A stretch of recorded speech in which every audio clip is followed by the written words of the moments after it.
Nous allons voir aujourd'hui comment rédiger les questions à l'épreuve de culture générale et expression en BTS.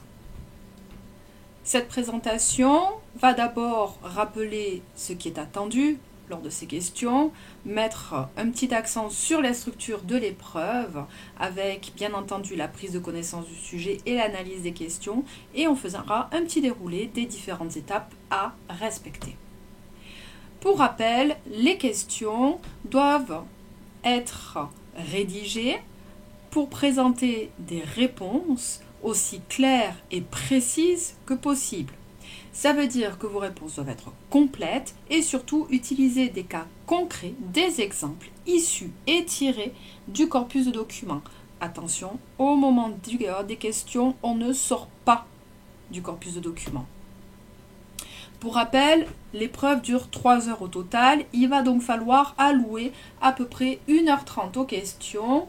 Et donc, il faudra compter là-dedans le temps de relecture et 1h30 pour le deuxième exercice. Dans le cas qui est le nôtre, à savoir l'épreuve de culture générale expression, les 2 exercices sont notés sur 10. Il n'y a donc pas d'exercice à privilégier. Pour répondre aux questions, il est essentiel de lire plusieurs fois le corpus de documents.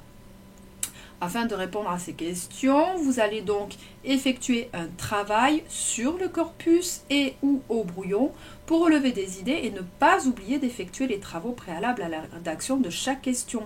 Vous allez voir dans le document qui suit les différentes étapes pour répondre de manière correcte et précise aux différentes questions. Lors de l'épreuve, vous saurez sur quelle thématique vous serez interrogé. Depuis la dernière réforme, en effet, il n'y a plus qu'une seule thématique au programme. Vous n'avez donc pas le choix entre 2 thématiques. Par conséquent, le premier travail va consister non pas à déterminer le thème, mais bien à déterminer le sujet sur lequel porte cette épreuve.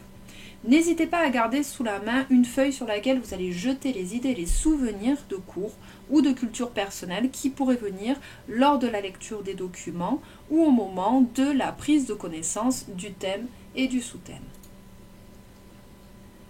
Vous allez d'abord observer combien de documents sont mis à votre disposition et quel type de documents compose le corpus. Vous allez ensuite vous attacher au paratexte. Je vous propose donc de compléter la première partie d'un tableau synoptique tel que vous l'avez appris en classe. En effet, dans cette première ligne, n'hésitez pas à relever les différents éléments qui se rapportent au paratexte, c'est-à-dire l'auteur, le titre, la date, le genre, le type de document, le résumé de l'IORN, de l'idée générale, etc. Pour analyser les questions, commencez par identifier les termes interrogatifs, comme les déterminants, les pronoms ou les adverbes. Ensuite, déterminer si la question cherche à vérifier l'existence d'un phénomène ou à expliquer, illustrer, décrire. Enfin, soyez bien attentifs aux verbes utilisés, car ils orienteront votre réponse. N'oubliez pas que les cours de grammaire ne sont pas accessoires, et si vous avez des lacunes en la matière, n'hésitez pas à retourner vers les fondamentaux parce qu'ils vous aideront à analyser et à comprendre les questions, mais également à comprendre, analyser et reformuler l'énoncé de l'essai pour produire une problématique. Mais ça, c'est un autre cours. C'est souvent une erreur qu'on peut observer assez fréquemment chez vous et gardez bien en tête chaque document sur lequel vous devez porter votre attention. En effet, il peut arriver que vous répondiez à une question en faisant porter votre réponse sur des documents qui n'étaient pas compris dans l'énoncé. Pour rappel, vous pouvez avoir une question qui porte sur 2 ou 3 documents. Je vous propose donc de noter en face de chaque document les questions qui se rapportent à eux. Et attention, vous pouvez avoir parfois des questions qui ne portent que sur un seul document. À ce moment-là, on vous demande une analyse détaillée, assez proche de ce que l'on peut demander dans le cadre d'un commentaire composé. Une question qui ne porte que sur un document va vous obliger à vous attacher de manière beaucoup plus précise aux effets de langue, c'est-à-dire les figures de style, les phénomènes grammaticaux, lexicaux, le vocabulaire, la syntaxe, en somme tout ce qui fait qu'un texte est littéraire. Et gardez bien en mémoire que généralement, la dernière question est celle qui va porter sur l'ensemble du corpus de documents. Il va donc falloir observer comme une entité à part entière ce corpus. Vous allez devoir faire dialoguer 3 documents. Mais c'est également le moment où vous allez devoir observer le corpus en lui-même qui présente soit une certaine forme d'homogénéité, soit une certaine forme d'hétérogénéité. Le discours qui en ressort, non pas de chaque document, mais de cette construction, de cette création. Finalement, l'ensemble de ce corpus, c'est comme un petit peu les œuvres plastiques qui sont comme des collages. Vous avez différents petits éléments qui ont été pris, rassemblés pour créer une nouvelle œuvre. Chaque élément avait quelque chose à dire étant tout seul. Maintenant, ensemble, cela crée un nouveau mouvement. À ce stade, vous pouvez déjà formuler des hypothèses de lecture et orienter votre lecture vers l'observation de certains effets de langue particuliers, comme un champ lexical, repérer la structure argumentative, pour pouvoir finalement tracer le chemin du point de départ de l'idée vers la conclusion, c'est-à-dire ce vers quoi l'auteur ou l'artiste veut vous amener. La lecture des documents commence par une lecture globale. Cette première lecture vous permet de repérer les différents éléments qui se répondent l'un l'autre, et c'est à partir de cette première lecture que vous pourrez, lors de la deuxième lecture, plus attentive et surtout active et précise, être en mesure de dire s'il y a des choses qui se répondent entre chaque document. La deuxième lecture est donc effectivement une lecture active, où on souligne les idées importantes et on les résume dans la marge, et on surligne ces idées importantes en fonction de la question dans laquelle on va les utiliser. Il suffit ensuite de reparcourir les mots-clés dans la marge pour retrouver une idée, et vous pouvez au moment de cette phase relever les figures de style, les champs lexicaux et tout ce qui va être des effets rhétoriques qui vont vous permettre de montrer vos compétences en langue. Je vous rappelle que c'est avant tout une épreuve littéraire.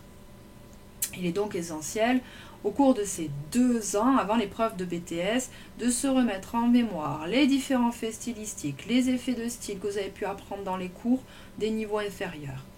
Vous pourrez avoir des rappels réguliers tout au long de vos 2 ans de BTS. Cependant, le gros du travail reste personnel et spécifique à chacun.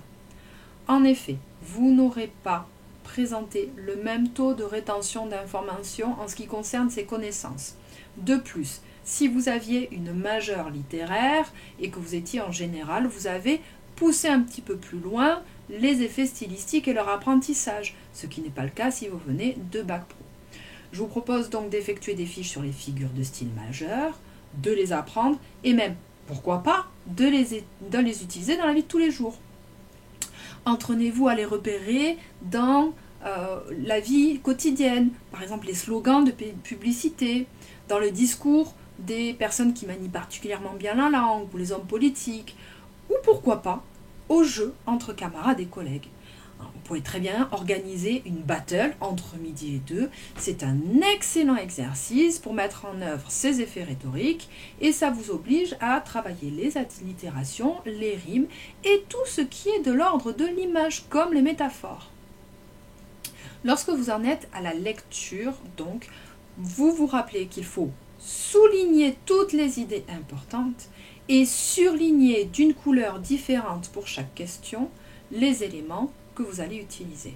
Pourquoi pas réserver une dernière couleur pour les choses que vous allez utiliser dans l'essai. À la fin de cette deuxième lecture, il faut être en mesure de résumer chaque document en une seule phrase. Ça pourra être utile au moment de la présentation des documents dans la réponse aux questions. La méthode la plus efficace pour comparer les documents reste le tableau synoptique. Ce tableau de confrontation que vous aurez commencé au moment de l'analyse du paratexte vous permet d'établir sur une même ligne, après avoir disposé les documents en colonne, les différentes idées qui convergent, divergent ou se complètent. Il vous suffit d'ajouter une colonne question ou idée après les 3 colonnes des documents. Pas de panique, on travaillera de manière précise la mise en place du tableau synoptique ou de la carte heuristique qu'on va voir juste après. Vous allez reporter dans ce tableau les éléments surlignés dans le texte et les idées qui ressortent des documents et des documents iconographiques en les reformulant et en les situant, en indiquant bien entendu la ligne. Il est essentiel de faire à chaque fois une référence explicite au corpus de documents, de ne pas paraphraser et donc d'expliquer. Vous ne pourrez pas effectuer ce travail d'explication si vous n'aurez pas en amont fait ce travail sur le brouillon. Vous pouvez, si vous le souhaitez, utiliser la méthode de la carte heuristique, mais attention, celle-ci demande un grand entraînement et surtout un entraînement régulier. Pas uniquement sur la matière de la culture générale et expression, pour que la création des cartes mentales, déjà, ne prenne pas trop de temps, et pour que tout ceci reste logique. Vous avez un grand nombre de ressources en ligne, des vidéos, ainsi que pas mal de livres que vous pouvez emprunter à la médiathèque et à la bibliothèque. En la matière, le spécialiste est Tony Buzan et il a produit un très grand nombre de livres, notamment des livres dédiés aux étudiants. N'hésitez pas à aller récupérer ce qui peut être intéressant pour vous. Lors de la première question, pensez à rappeler le thème, voir la problématique du corpus et présenter rapidement les documents que vous allez utiliser. Pour la première présentation, il vous suffit de vous appuyer sur la première ligne de votre tableau de confrontation. Là encore, le but du jeu était de gagner du temps. Par la suite, il vous suffit de présenter les documents que vous n'aurez pas déjà présentés dans les questions précédentes. Chaque réponse doit présenter 2 à 3 points de confrontation et donc présenter 2 à 3 paragraphes, s'il vous plaît. On effectue une rédaction soignée, dotée d'un vocabulaire précis pour organiser des idées spécifiques qui sont articulées autour de connecteurs logiques et ces réponses doivent être assez longues, poussées, détaillées. La rédaction des réponses doit s'atteler essentiellement à confronter les documents. Ça veut dire qu'on ne parle pas d'un document et ensuite d'un autre.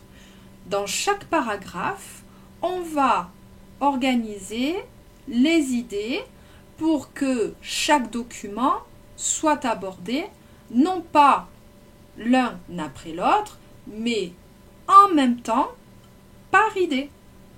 Vous devez donc relever ce qui converge, diverge, ce qui est complémentaire, et vous devez également absolument traiter ces questions en faisant des liens entre les idées, entre chaque texte.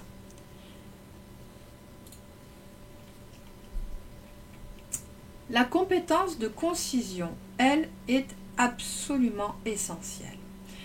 On vous demande aujourd'hui de traiter une question de la manière la plus rapide et la plus complète possible, c'est-à-dire utiliser le moins de mots possible pour dire le plus de choses. C'est un élément essentiel, surtout si vous êtes dans une situation plus tard où vous devez appliquer ces techniques de concision parce que vous travaillez dans le cadre d'une communication web. Les citations, donc, devront être peu nombreuses, courtes et surtout correctement introduites. Les citations servent simplement à justifier les remarques et elles ne sont pas l'occasion de paraphrase. Je le rappelle, il n'y a rien de pire que la paraphrase. Elles ne doivent pas non plus servir de tremplin pour ajouter vos propres idées ou votre propre prise de position. En règle générale, on préfère relever les citations de ce type. Les définitions spécifiques à un auteur, comme par exemple si vous avez un texte qui porte sur la destruction créatrice de Schumpeter, eh bien là vous pouvez donner la définition spécifique si elle est dans le texte. Les figures de style, bien entendu, pour montrer que vous l'avez repéré et pour expliquer le phénomène, et les citations de citation. En dehors de ces 3 cas, évitez de citer le texte, préférez un renvoi au document et aux lignes. En ce qui concerne la conclusion, une très courte phrase est attendue pour chaque question. Ça va être l'occasion de reprendre les étapes du raisonnement, c'est-à-dire résumer chaque paragraphe pour reformuler à la fin une réponse claire, précise en guise de bilan. Pour rappel, les règles de rédaction s'appliquent toujours de la même manière. On va éviter les répétitions, donc on ne va pas toujours utiliser document 1, document 2. On va varier en faisant parfois référence au nom de l'auteur ou au titre de l'œuvre. Et il est donc préférable d'utiliser ce qu'on appelle des références partielles pour introduire votre idée, ce qui va permettre de varier. On va varier aussi les verbes employés pour introduire.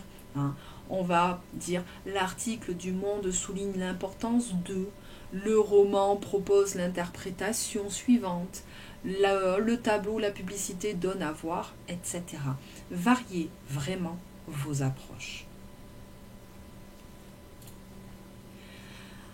Si vous êtes un étudiant à moi, vous avez déjà eu le cours sur les interrogatifs, sur le paratexte et sur le vocabulaire précis.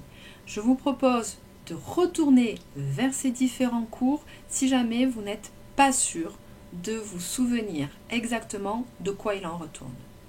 Si vous n'êtes pas un étudiant à moi, une recherche rapide pour savoir comment on fait une interrogative en grammaire, pour rappeler à quoi sert le paratexte et comment on l'analyse, ou un petit tour vers les sites de stylistique et de rhétorique pour apprendre à utiliser un vocabulaire précis. Je mettrai bien entendu en commentaire les ressources que l'on peut utiliser qui sont à mon avis très utiles. On a une petite bibliographie assez conséquente à ce sujet. Je vous souhaite bon travail et à très bientôt.